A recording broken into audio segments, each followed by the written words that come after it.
Have you ever trusted someone in your family so much that you didn't even think twice before signing your name? Let me ask you this. What would you do if your own child asked for help and you truly believed you were protecting them? This is a real story about a man named David Thompson, 71 years old, living alone, with nothing but memories and love for his daughter. When she came to him in tears, he didn't question her. He didn't hesitate. He simply signed the papers, because that's what a father does. But a few days later, everything changed. And here's the question you need to think about. What if the person you trust the most is quietly taking everything from you?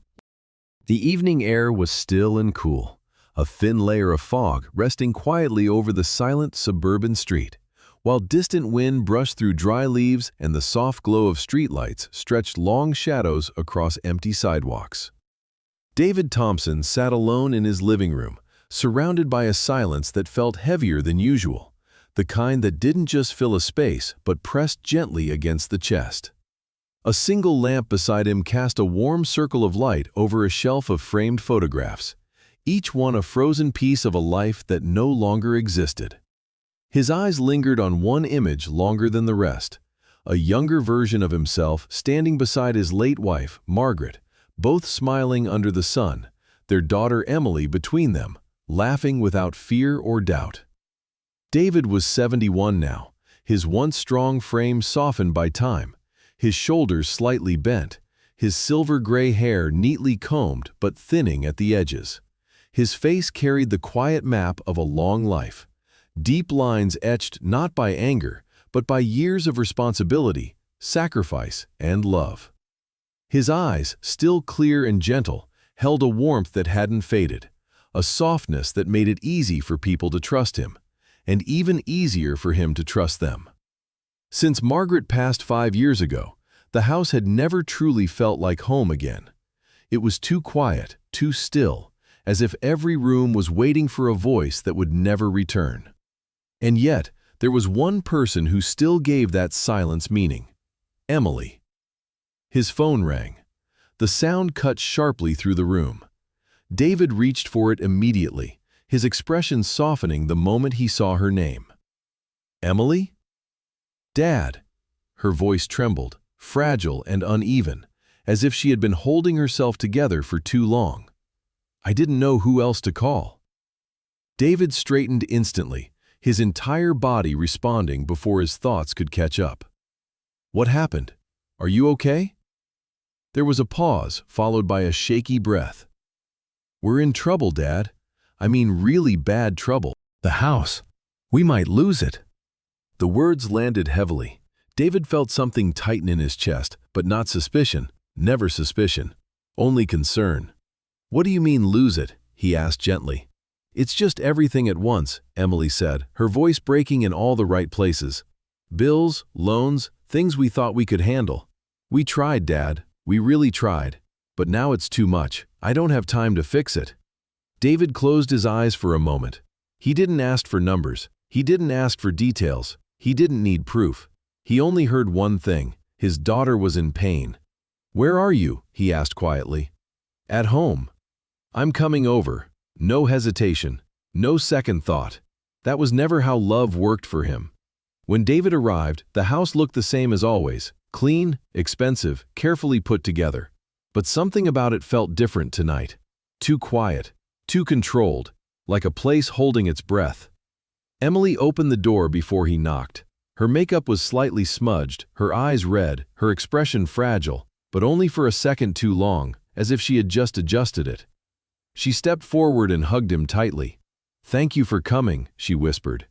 David held her gently, his hand resting on her back, the familiar instinct of comfort taking over. Inside, the air carried a faint scent of candles, but underneath it lingered something else, something tense, something unspoken. They sat at the dining table. A stack of papers was already waiting. Emily wiped her eyes, inhaled slowly, and composed herself with practiced precision. I didn't want to involve you, Dad, she said softly.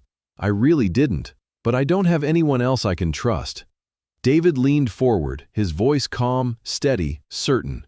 You have me. You always have me, and he meant every word. She gave a small smile and slid the documents toward him. It's just temporary, she said. Some legal paperwork.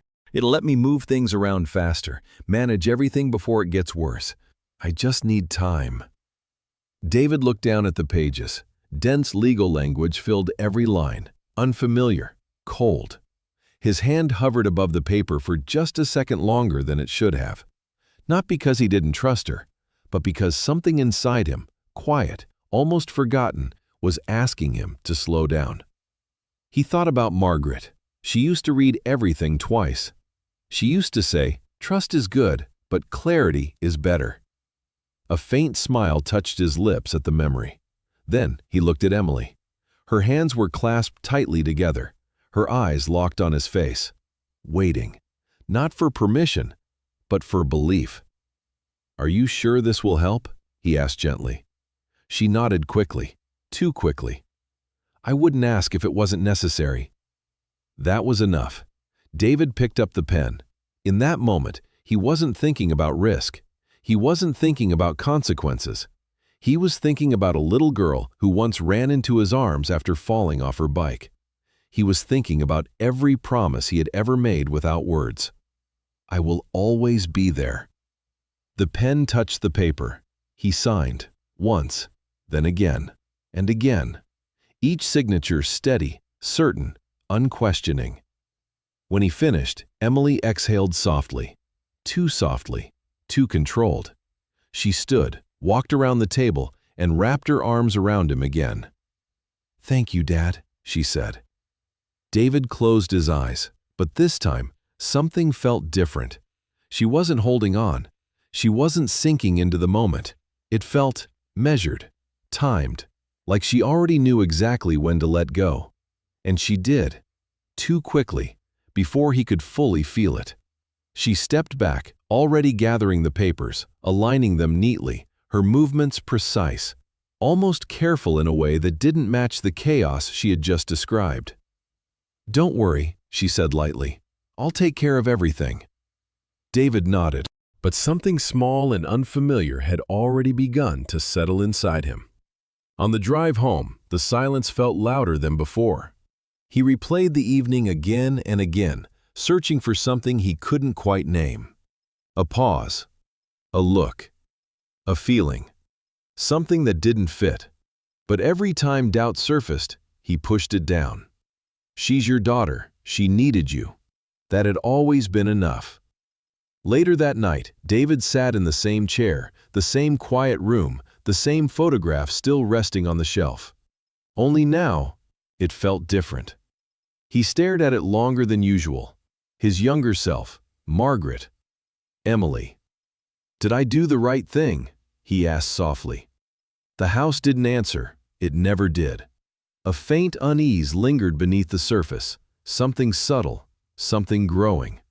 But slowly, deliberately, he buried it. Because love to him had always been simple. You give, you trust, you don't question. And tonight, he had done exactly that. He told himself love didn't ask questions, and that was the problem. Because the moment you stop asking questions is the moment someone else starts writing the answers for you.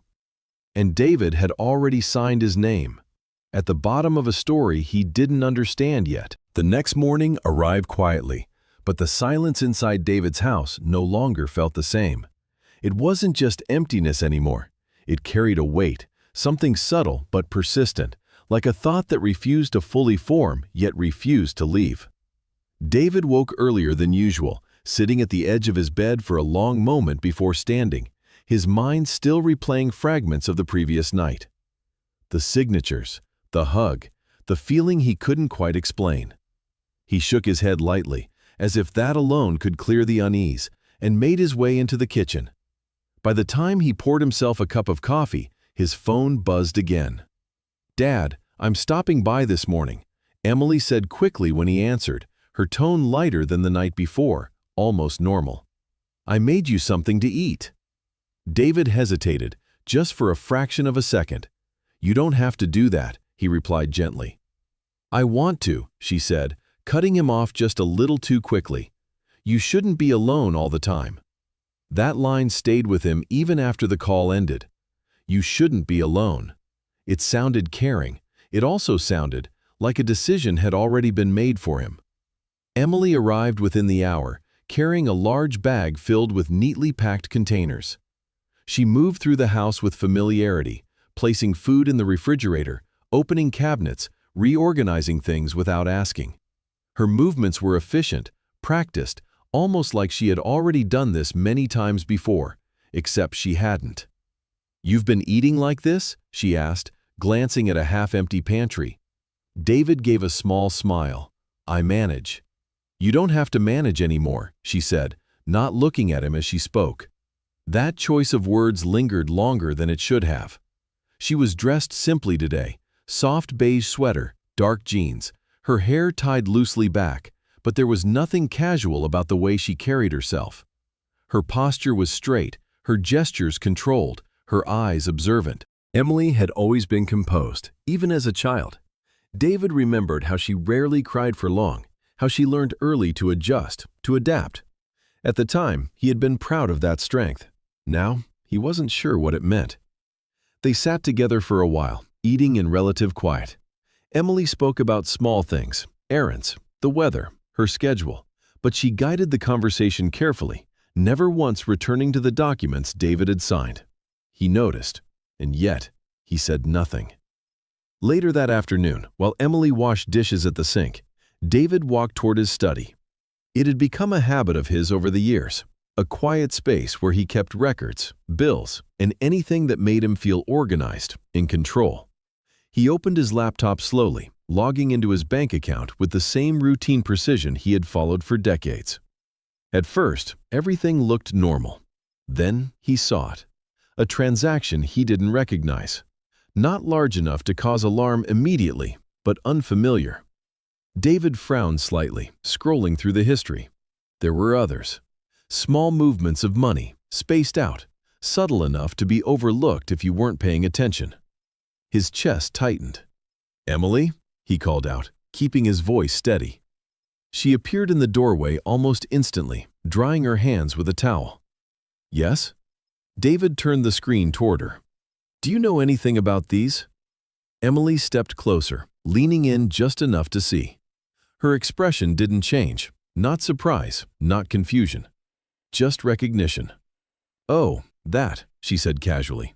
"I moved some things around. It's part of organizing everything." David blinked. "Without telling me?" "It's easier this way," she replied, her tone calm, almost reassuring. "You don't need to worry about every little detail." There it was again. You don't need to worry. David leaned back slightly in his chair. "I'd still like to know," he said gently. Emily exhaled, not frustrated, but not patient either. "Dad," she said, softer this time, "you've been forgetting things lately. I'm just trying to help. If I had to explain every step, it would just confuse you more." The words were quiet, carefully chosen, and yet they landed heavily. David felt something shift inside him. Not anger, not yet, just doubt. "Have I really been forgetting things?" he asked, almost to himself. Emily didn't answer immediately. She stepped closer, placing a hand lightly on his shoulder. "You asked me the same question twice yesterday," she said gently, "and last week you couldn't remember where you left your keys. It's small, but it adds up." David searched his memory. He did remember losing his keys. He didn't remember asking the same question twice. Or maybe he did. The uncertainty was worse than the answer. Emily squeezed his shoulder softly. "I'm not saying anything is wrong," she continued. "I just think it's better if someone helps you stay on top of things." Someone, not him. David nodded slowly, though the motion felt distant, disconnected from his thoughts. "Of course," he said quietly. Emily smiled, but it didn't reach her eyes. That evening, after she left, the house felt different again, not empty, occupied. As if something had been rearranged, not just physically, but quietly, invisibly. David walked through the room slowly, noticing small changes. Papers moved, drawers slightly out of place, things adjusted. Nothing obvious, Nothing he could point to and say, "This is wrong," and yet everything felt shifted. He sat down in his chair again, staring at the same photograph. Only now, the image felt more distant than comforting. His reflection faintly appeared in the glass over the photo, older, less certain. "Am I really forgetting things?" he whispered. The question didn't feel rhetorical anymore. It felt real. Later that night, he opened his notebook, a habit he hadn't used in years, and began writing down small details from the day. Times, conversations, things he wanted to remember. Not because he was sure something was wrong, but because he wasn't sure anymore that nothing was. As he put the pen down, he noticed something that made his stomach tighten. His handwriting. It looked the same, steady, clear, unchanged, and yet somehow that didn't comfort him.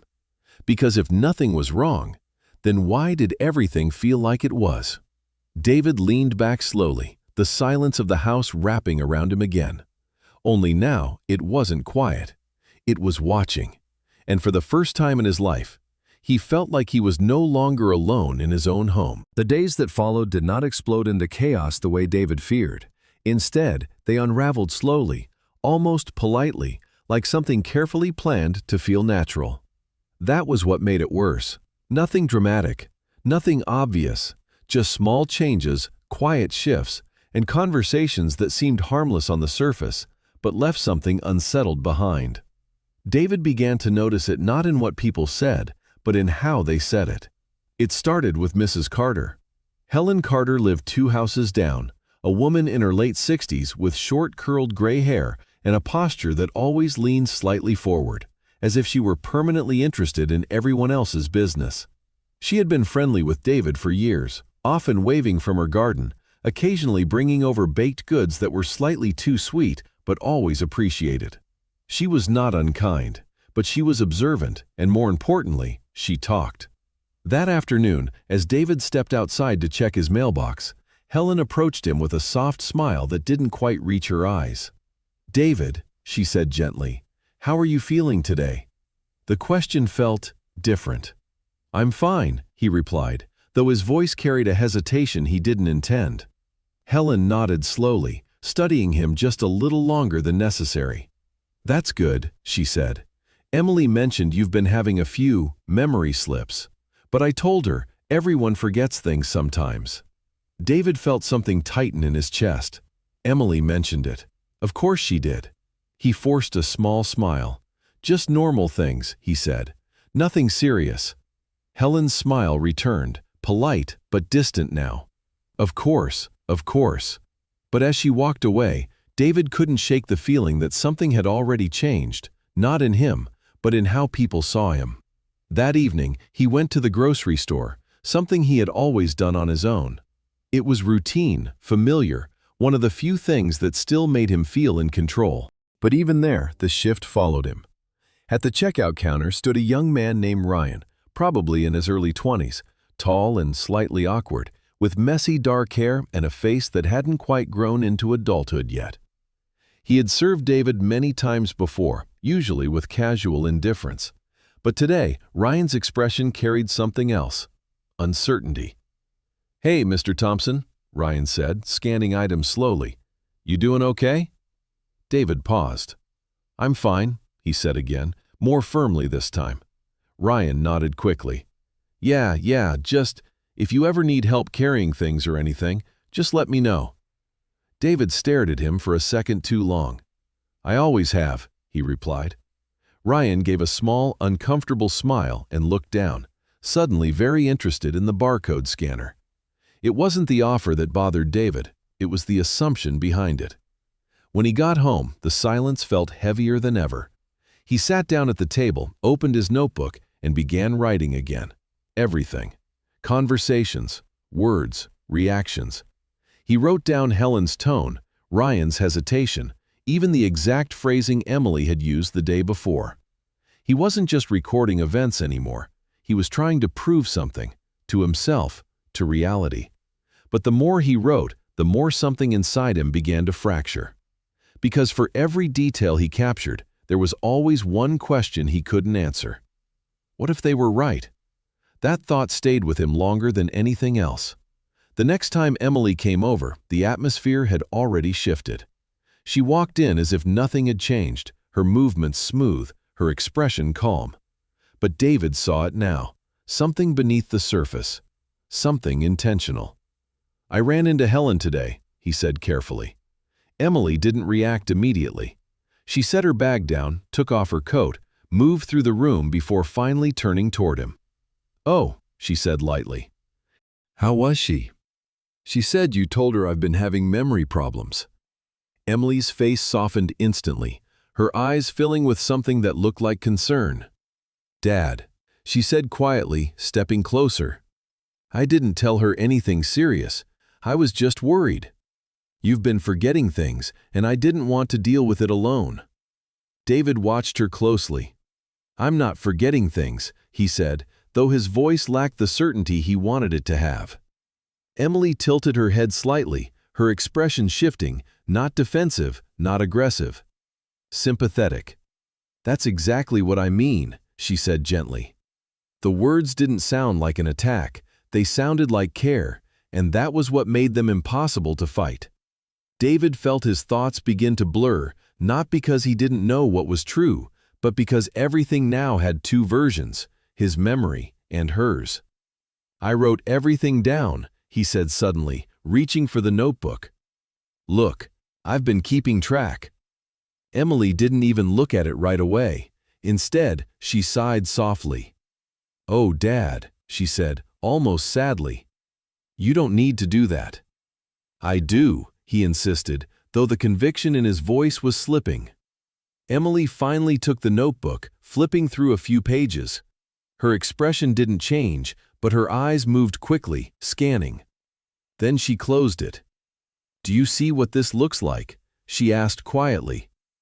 David frowned. "What?" "It looks like you're scared," she said. "Like you don't trust your own memory anymore." The words landed harder than anything she had said before, because they were true. He didn't trust it, not completely, and she knew it. She handed the notebook back to him gently, placing it in his hands like something fragile. "I'm just trying to help you," she said. "That's all I've ever done." David stared down at the notebook, his reflection faintly visible on the cover. For a moment, he couldn't tell if he was holding evidence or proof of something breaking inside him. That night, long after Emily had left, David sat in the dark without turning on the lights.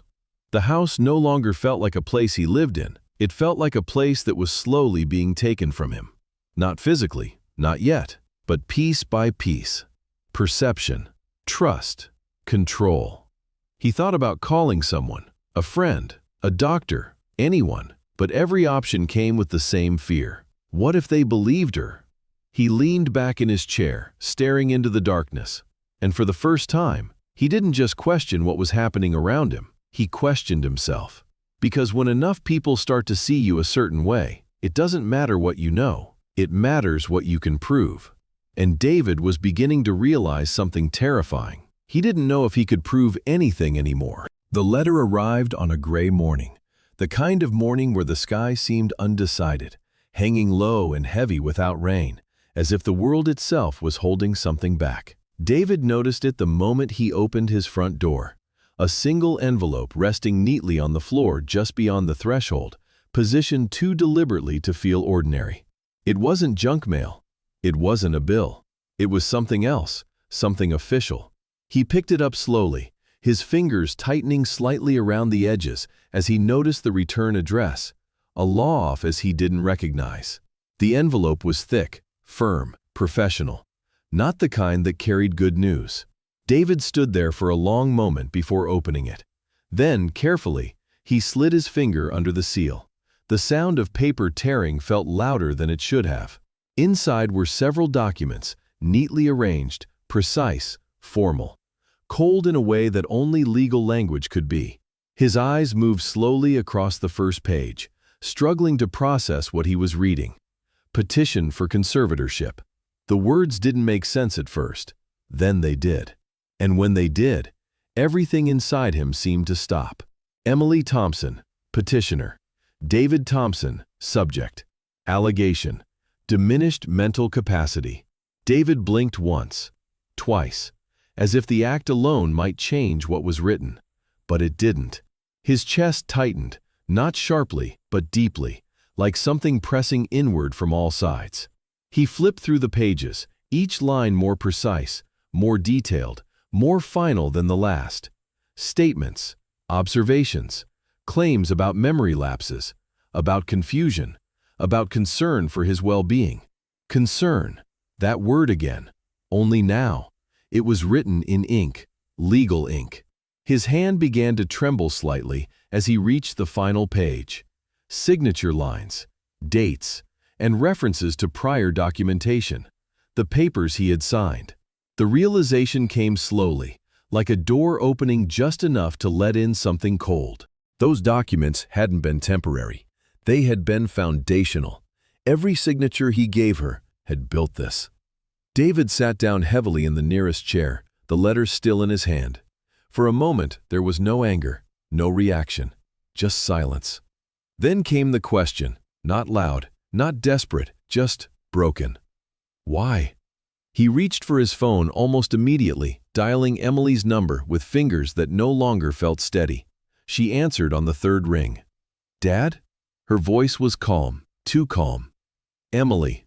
His voice faltered, but he forced it forward. "I just received something from a law office." A pause, not long, just long enough. "Oh," she said quietly. David swallowed. "It says you filed for conservatorship." There was no denial, no confusion, only a soft exhale. "Dad," she said, her tone shifting into something careful, measured, almost rehearsed. "I was going to talk to you about that." David closed his eyes. "You were going to tell me?" he asked, his voice low. "I didn't want to upset you," she replied. "I wanted to make sure everything was in place first." Everything was in place. The words echoed louder than anything else. "I'm not incapable," David said, more firmly now. "Emily, I'm not confused. I know exactly what I'm doing." "I know you think that," she said gently. That sentence landed harder than anything else she had said, because it didn't argue with him, it dismissed him. David felt his grip tighten around the phone. "I'm your father," he said, his voice breaking slightly. "You don't do this to your father." "I'm trying to protect you," she replied, her voice still soft, still controlled. "You've been struggling, and you don't see it. That's the problem." "No," David said, louder now. "The problem is you're telling people things that aren't true." "Dad," she said, a slight edge creeping into her tone, "this isn't about what you think is true. It's about what can be proven." The words froze him, because suddenly, this wasn't a conversation. It was a case. He said nothing, and for the first time, neither did she. The silence stretched. Then Emily spoke again. "You should come by," she said. "We need to go over the next steps." The next steps. David didn't want to go, but something inside him, fear maybe, or the need to understand, pushed him forward. "I'll be there," he said quietly. When David arrived, the house felt different than before. Not tense, not uncertain, settled. Like a decision had already been made, and everything else was just a formality. Emily opened the door, her expression calm, composed, unreadable. Inside, another man was sitting at the dining table. He stood when David entered. "Mr. Thompson," he said, extending his hand. "My name is Daniel Reeves." Daniel Reeves was in his mid-50s, tall with a lean, structured build, his dark hair streaked with gray at the temples. His jawline was sharp, clean-shaven, his posture straight, controlled, the kind of man who had spent years in environments where emotion was a liability. His eyes were steady, analytical, the kind that didn't look at you, they assessed you. His handshake was firm, not warm, professional. "I'm representing Emily in this matter," he added. Of course he was. David sat down slowly. More papers were already waiting. Always papers. "We just need to finalize a few things," Emily said gently, taking her seat across from him. Daniel opened a folder, sliding a document toward David. "This is a voluntary transition agreement," he explained. It allows for a smoother process if you choose to cooperate. David stared at the paper. Transition to what? He asked. Emily answered. A care facility, she said softly. The words hit harder than anything before. You're putting me in a home? He asked, his voice barely above a whisper. It's temporary, she said quickly, just until things stabilize. Things are stable, David replied. I'm stable. Daniel leaned forward slightly. Mr. Thompson, he said calmly, refusing assistance in situations like this can often be interpreted as further evidence of cognitive decline. There it was again. Not truth, interpretation. Framed, controlled. David felt something inside him collapse. You're using my words against me, he said quietly. Emily didn't answer. She didn't need to. Sign this, Daniel said, sliding the pen forward. It will make everything easier. David looked at the pen. The same action, the same moment, but this time, everything felt different. No, he said. The word came out stronger than he expected. Emily's expression changed. Not dramatically, but enough. If you don't, she said slowly, we'll proceed through the court, and I promise you, that process won't be easy. It wasn't a threat, it was certainty. David stood up. I'm not signing anything, he said. For a moment, no one moved. Then Daniel simply nodded, as if this outcome had already been considered. Then we'll move forward accordingly, he said. David turned toward the door. Outside, the sky had finally broken. Rain poured down in heavy sheets, cold and relentless. He stepped into it without hesitation. The water soaked through his clothes almost instantly, but he didn't stop walking. He didn't feel the cold. Not really, because something else had already taken its place. As he reached his car, he paused for just a second, his hand resting on the roof, his reflection distorted in the rain-covered glass. For the first time, he didn't recognize the man looking back.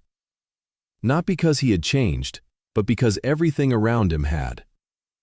He got in, closed the door, and sat there in silence. The rain hit the windshield in steady, unforgiving rhythms. And in that moment, one truth finally settled in. This wasn't a misunderstanding. This wasn't concern. This was something else entirely. And he had walked into it, one signature at a time. The rain from that night did not follow David into the next morning, but the heaviness did. It lingered in the air, in the walls, in the way the house seemed quieter than silence itself. David sat at the kitchen table long after his coffee had gone cold, staring at nothing in particular, his thoughts circling the same questions over and over again. Not loud questions, not even clear ones, just fragments, Emily's voice, the lawyer's calm tone, the word proven echoing louder than anything else. For the first time in his life, David wasn't trying to fix a problem. He was trying to understand whether he was the problem. He hadn't slept much. Every time he closed his eyes, the same realization returned. This was no longer about a misunderstanding. This was something structured, something built carefully over time. And somehow, he had helped build it. That thought sat heavier than the fear of losing his home, heavier even than the idea of losing control of his life. Because if he had allowed this to happen, then what else had he missed? The television was on, though he didn't remember turning it on. The low hum of voices filled the room without meaning, a background noise that kept the silence from becoming unbearable. David leaned back slightly, his eyes drifting toward the screen without focus, until something caught his attention. A man was speaking, not loudly, not dramatically, calm, measured. There was something about the way he spoke, not trying to impress, not trying to convince, that made David listen. My name is Alex Carter, the man said, looking directly into the camera. And if you're watching this, there's a chance you're not confused. You're just being made to feel that way. David's eyes narrowed slightly. The man on the screen appeared to be in his late 30s, maybe early 40s, with a sharp but composed face, clean-cut dark hair, and a gaze that felt steady without being aggressive. He wore a simple dark shirt, nothing flashy, nothing distracting. His posture was relaxed, but there was control in it, the kind of control that came from understanding situations most people didn't even realize they were in. "I've worked with people who were told they were losing their memory," Alex continued, his voice even. "People who started writing things down just to prove to themselves they were still in control. Not because they were actually losing it, but because someone wanted them to believe they were." David sat up slowly. His hand moved toward the notebook on the table without thinking. "You need to understand something," Alex said. "Confusion doesn't always come from within. Sometimes it's introduced." The words didn't just reach David, they landed. For a long moment he didn't move, didn't blink, didn't even breathe properly. Because for the first time since all of this had started, something made sense. The video ended quietly, no dramatic music, no call to action, just a name on the screen, Alex Carter, and a number. David stared at it. He didn't immediately reach for the phone. Instead, he sat there, his thoughts moving differently now, not faster, not clearer, but more focused. Like pieces that had been scattered were slowly starting to align. Could it really be that simple? Or that complicated? He picked up the notebook, flipping through the pages he had written the night before. The words were still there, the details, the patterns. Nothing had changed, except how he was looking at them. For the first time, he didn't read them as proof of his own instability. He read them as evidence of something else. His hand hovered over the phone again. Then finally, he dialed. The call rang twice. "Alex Carter," a voice answered. It was the same voice, calm, direct. David hesitated, not because he didn't know what to say, but because saying it out loud would make it real. "My name is David Thompson," he began slowly. I think something is wrong, but I don't know if it's me." There was no interruption, no immediate response, just silence, listening. "Take your time," Alex said. That was it. Not reassurance, not correction, just space. And for reasons David couldn't explain, that made it easier to continue. He told him everything. Not in order, not clearly, but honestly. The documents, the conversations, the way people had started looking at him differently. The notebook, the doubt, especially the doubt. When he finished, there was a pause on the other end of the line. Longer this time. Then Alex spoke. "You're not wrong," he said. David's eyes closed. 3 simple words, but they carried something he hadn't felt in days. Relief. Not certainty, not safety, just relief. "You're just responding to the situation the way anyone would," Alex continued. "The problem is you're treating this like a relationship." David frowned slightly. "It is a relationship." "No," Alex said, his tone still calm. "It was. Now it's a strategy." The distinction hit harder than David expected. "She's not reacting emotionally anymore," Alex went on. "She's operating with structure, legal structure, social reinforcement, controlled language. And the moment that happens, you're no longer in a family situation."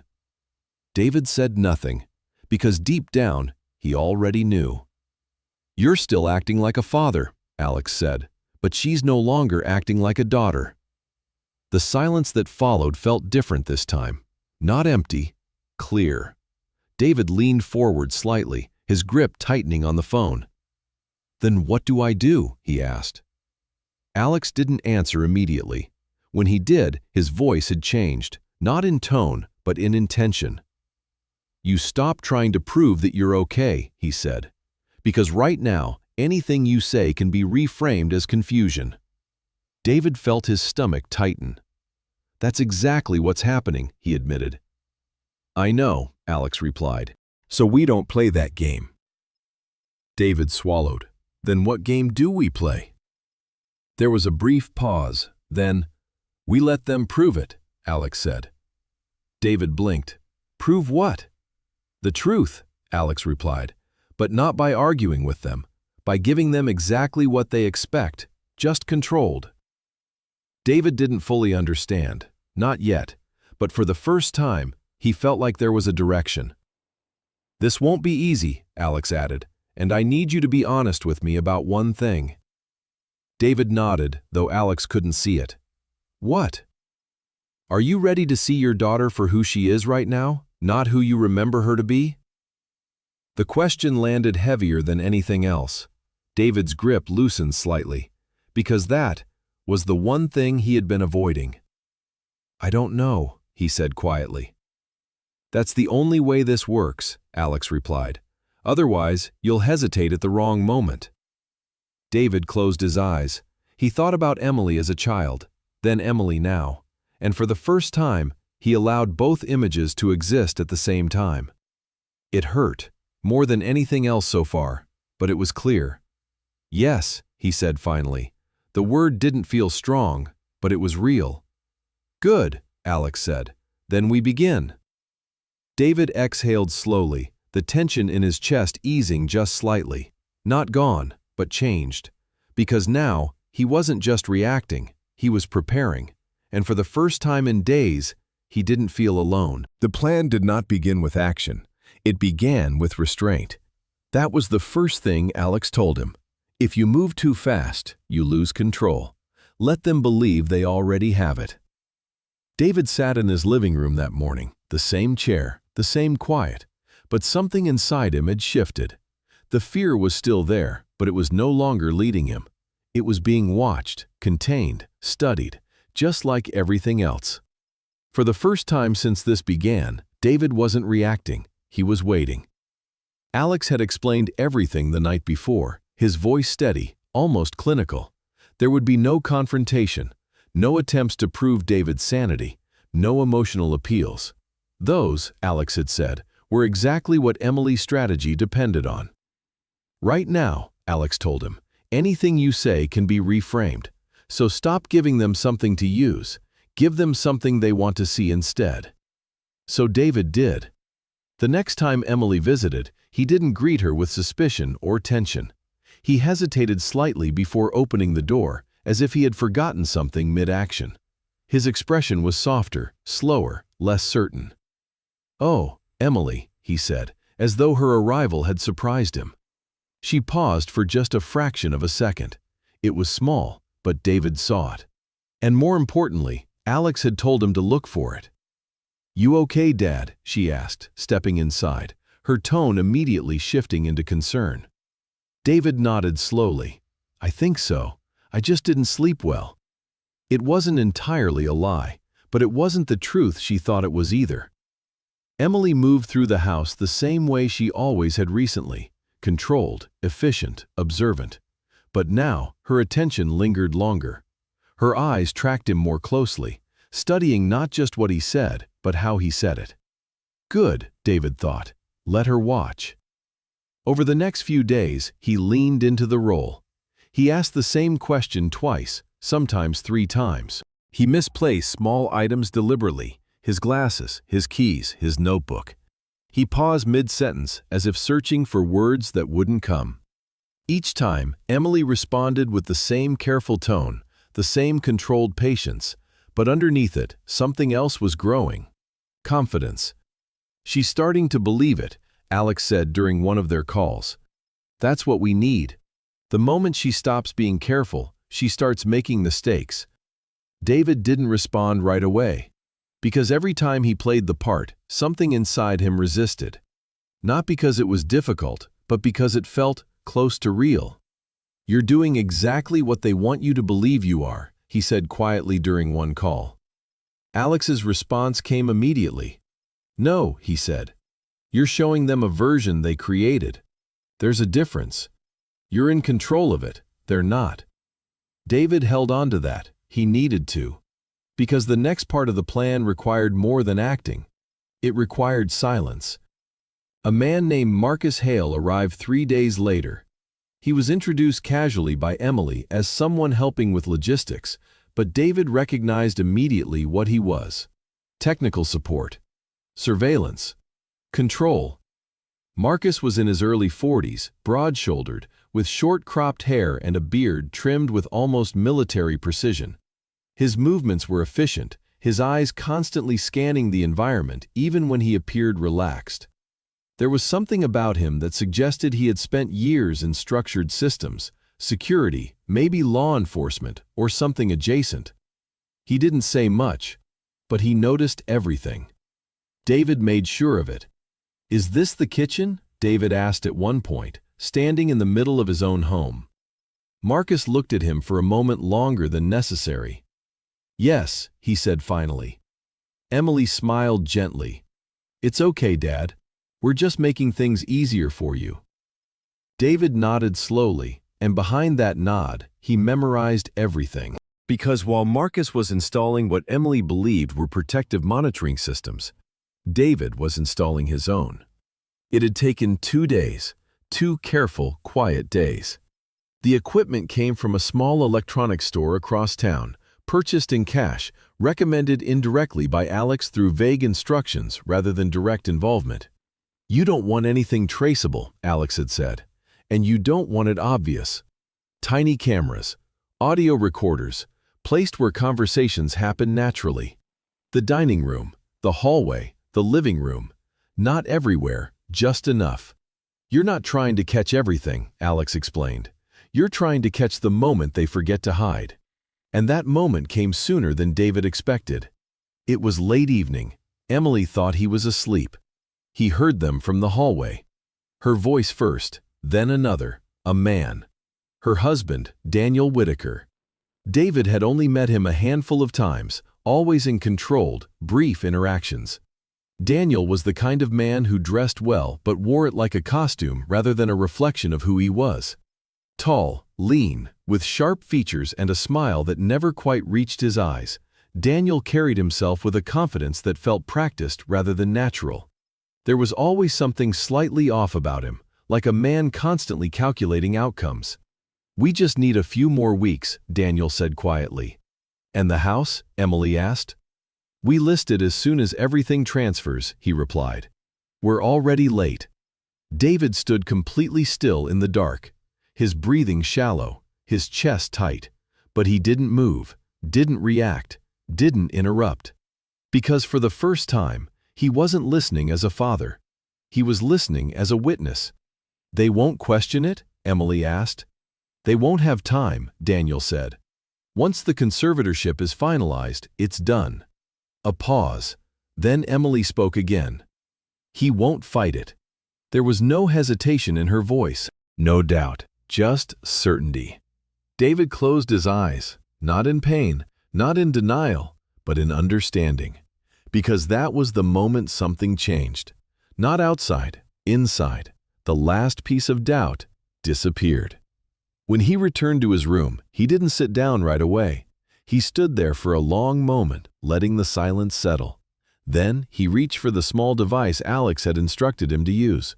A single button. He pressed it. Recording saved. Evidence secured. "You heard it?" Alex asked when they spoke later.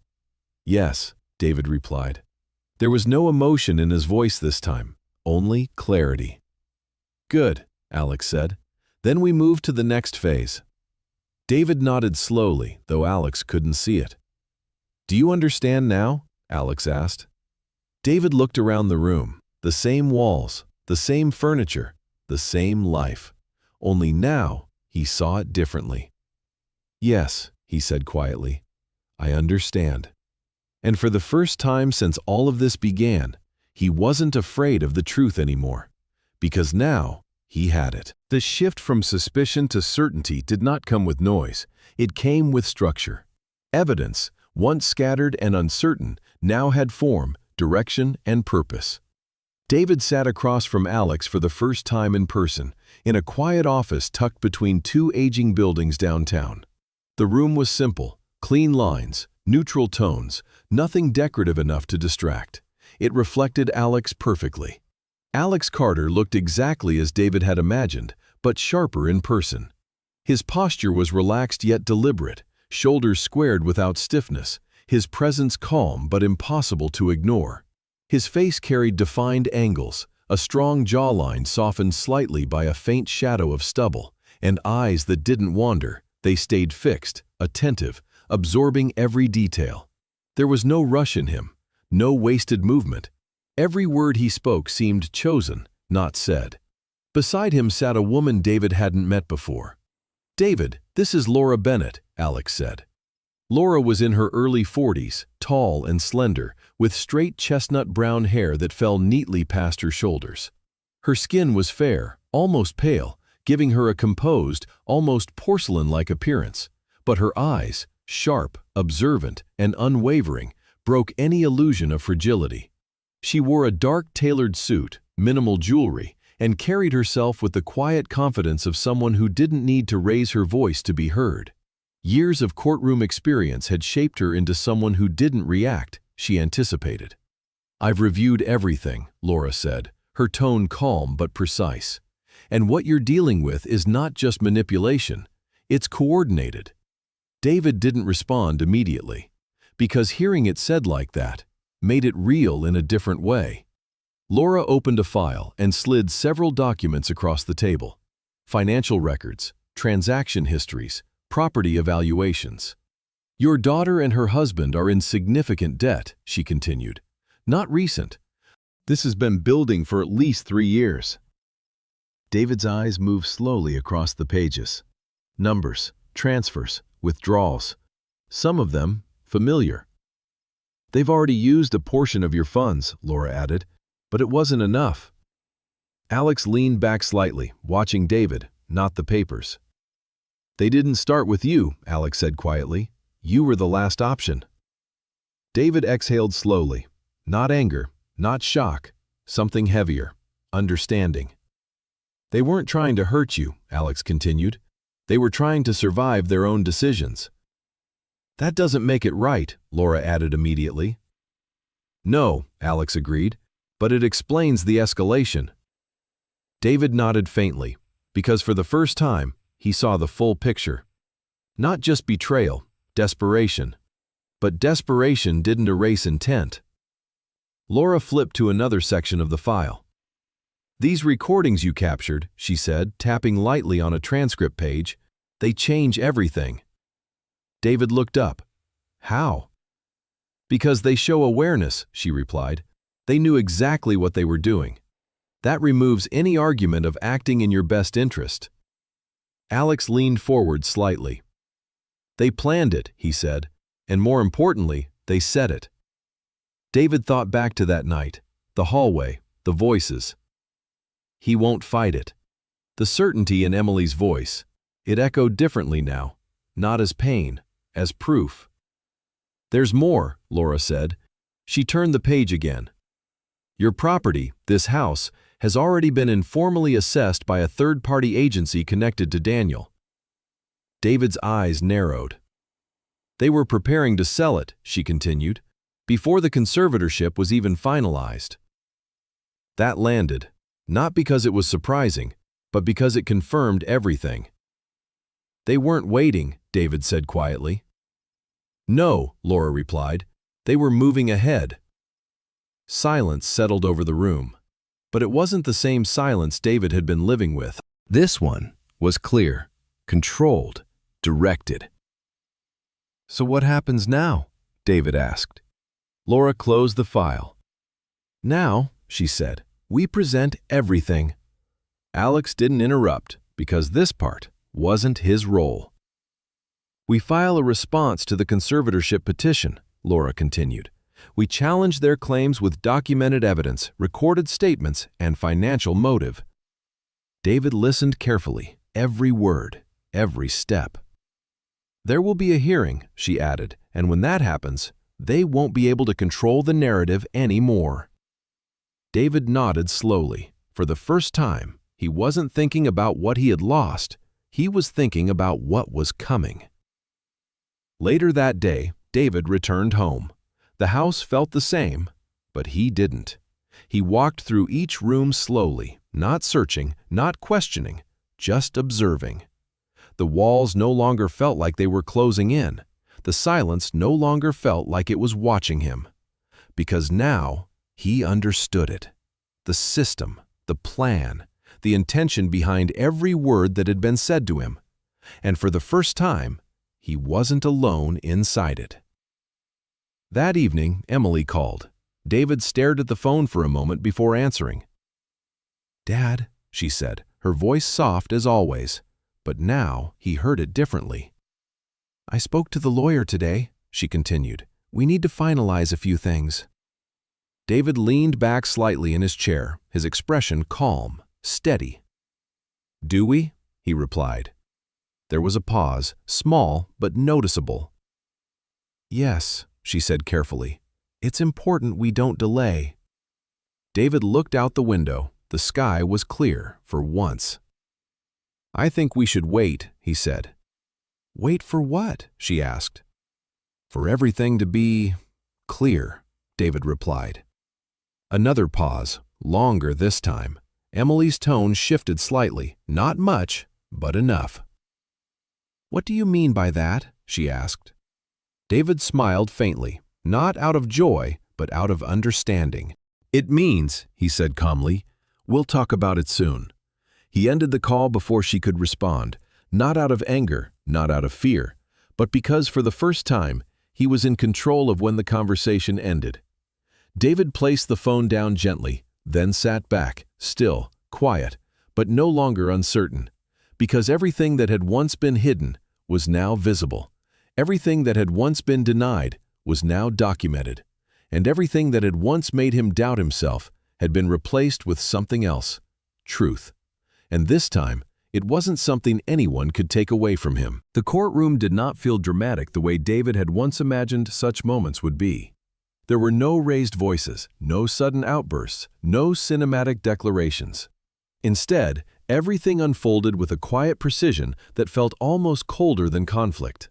The air was still, controlled, shaped by rules and structure rather than emotion. And yet, beneath that calm surface, everything was about to break. David sat beside Laura Bennett, his posture steady, his hands resting calmly on the table in front of him.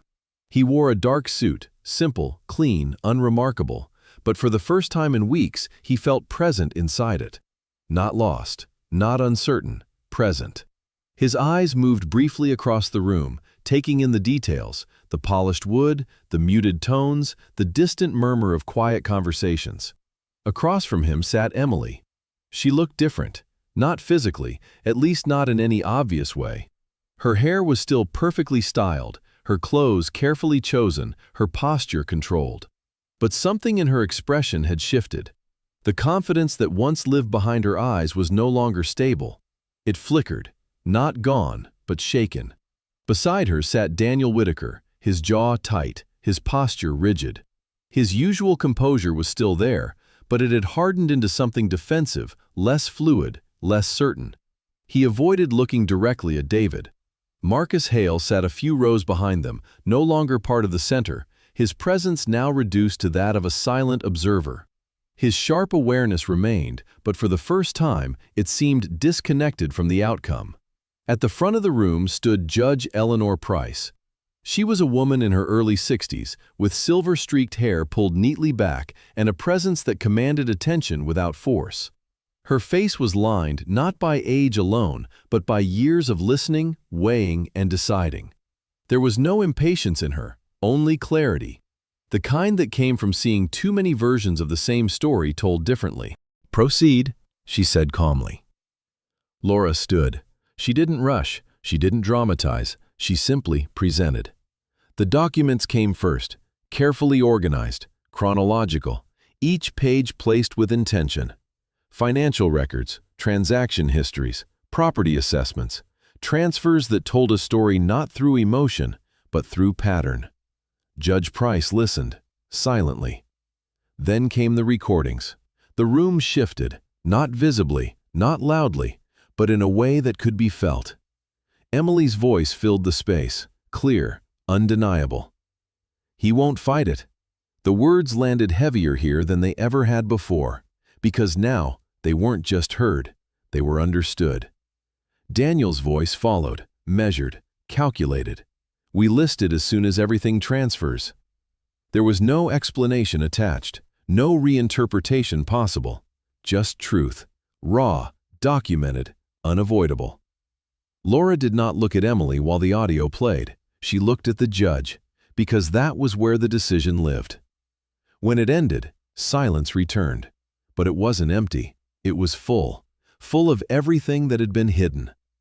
Judge Price leaned forward slightly, her hands folded. "Ms. Thompson," she said, her voice even, "do you wish to respond?" For a moment, Emily said nothing. Her hands, once still and composed, tightened slightly in her lap. Her breathing shifted, subtle but visible. When she finally spoke, her voice was no longer controlled. It was human. "I didn't mean for it to go this far," she said, her words unsteady. David watched her, not as evidence, not as opposition, but as his daughter. "I was trying to fix things," she continued, her voice breaking slightly. "We were drowning. I didn't know what else to do." Daniel remained silent, rigid, unmoving. Laura said nothing, because this part was no longer legal. It was personal. Emily's eyes finally lifted. They met David's. And for the first time in all of this, there was no strategy behind them, only regret. "I'm sorry," she said. Two simple words, late but real. David felt something move inside him, not anger, that had already passed, not shock, that had settled, something else. Grief, not for what had been done, but for what had been lost, the version of her he had held on to for so long. He stood slowly, not because he was asked to, but because something in him needed to respond. Judge Price allowed it. David took a step forward, then another, until he stood where she could see him clearly. "I believe you," he said quietly. Emily's expression shifted, not relief, not hope, something more fragile. "I believe that you were scared," he continued, "and I believe that you thought this was the only way." His voice didn't shake, but it wasn't cold either. "But that doesn't make it right." The words settled between them, clear, unavoidable. "I spent my whole life loving you without conditions," he said, "and I don't regret that, not for a second." Emily's eyes filled with tears. "But love doesn't mean I disappear," David continued, "and it doesn't mean I let myself be broken to prove it." Silence, deep, final. "I forgive you," he said. The words came without hesitation, without weight, because they weren't given to change her. They were given to free him. Emily's breath caught, but before anything could form from that moment, David took a step back. "And that's where it ends," he added. The meaning was clear, not rejection, not hatred, boundary.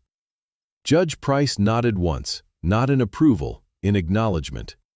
The decision that followed was structured, precise, and final. The conservatorship petition was dismissed.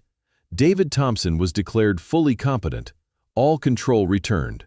All claims invalidated. The law had spoken, but more importantly, so had the truth. When it was over, the room began to empty slowly. No rush, no noise, just movement. David turned toward the exit. He didn't look back immediately, but just before stepping out, he paused. Then glanced over his shoulder. Emily was still there, sitting, small, not because she was weak, but because everything she had built was gone. Their eyes met one last time, and in that moment, there was no anger, only understanding. Then David turned away.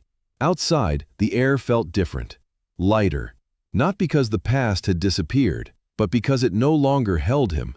Alex stood near the steps, hands in his pockets, watching quietly. "You did well," he said. David gave a small nod. "It wasn't about winning," David replied. Alex smiled faintly. "It never is." David looked out toward the street. Cars passing, people moving, life continuing. "Forgiveness doesn't mean going back," he said. Alex nodded once. "It means you're strong enough to move forward without carrying it." David exhaled slowly, and for the first time, there was no weight behind it. Just air, just space, just freedom. In the end, David didn't just win back his freedom, he rediscovered his worth. His story reminds us that love should never cost us our identity, and trust should never blind us to the truth. Life will test us in ways we never expect.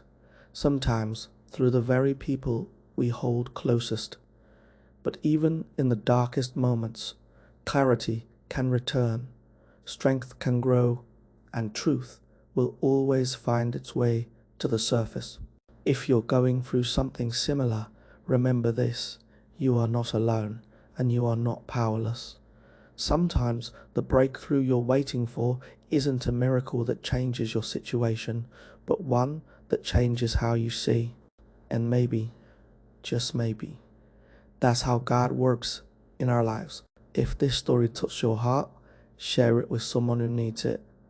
Leave a comment below. Your voice matters.